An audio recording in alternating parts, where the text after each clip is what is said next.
There's a threat growing in the shadows of global health, one that really doesn't make headlines nearly as often as it should. It's a silent pandemic. It's the slow, steady erosion of our ability to fight off some of nature's oldest organisms. We are talking about antifungal resistance. Seriously, just think about that for a second.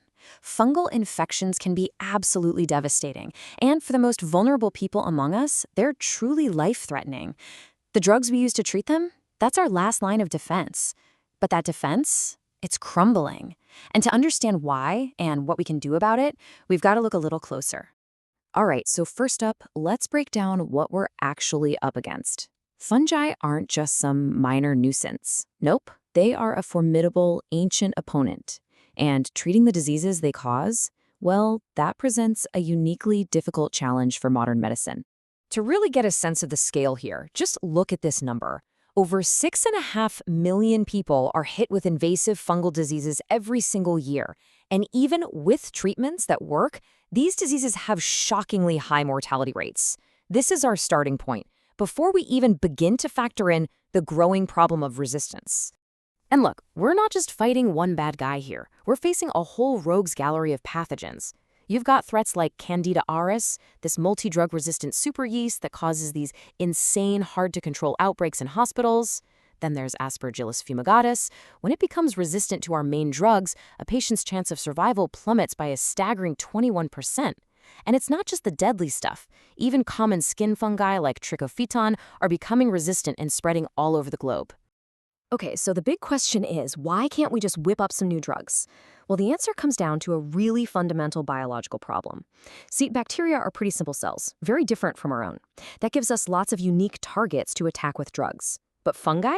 They're complex cells, a lot more like ours. That biological similarity means there are very few ways for a drug to attack the fungus without also harming us, the patient. It makes finding new medicines incredibly, incredibly difficult. And this chart? Wow, it really lays bare just how tough our situation is.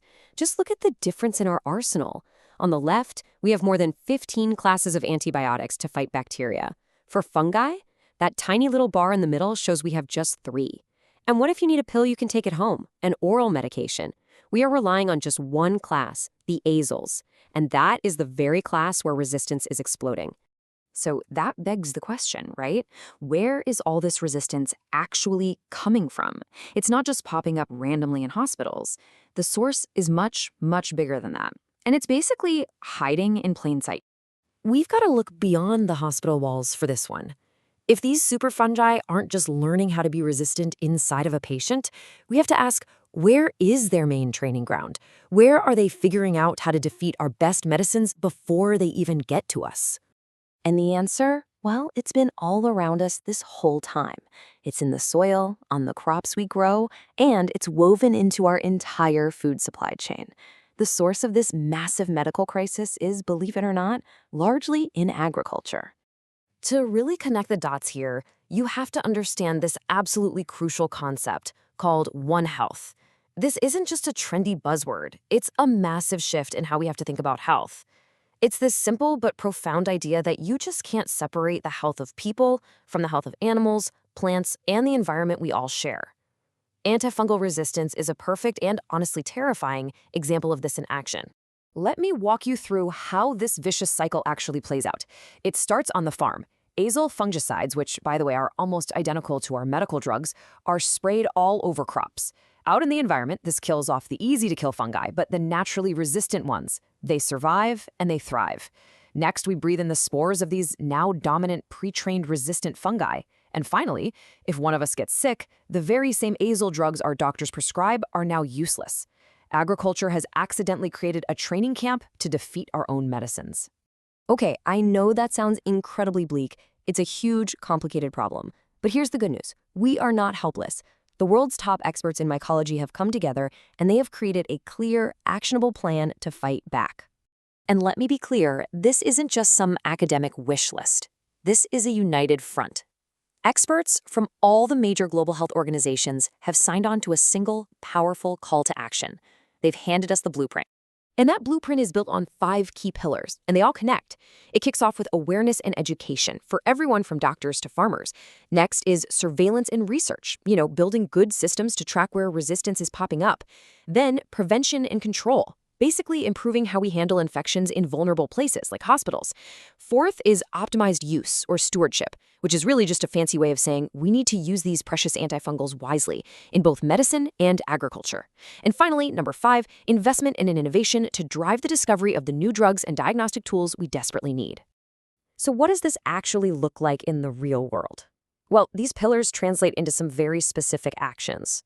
For awareness, it means things like mandating training for everyone involved. For surveillance, it means plugging fungal testing into the national systems we already have. And check out optimized use. This is that crucial One Health link. It means health and agriculture regulators have to work together to think about the human health risk before approving a new fungicide.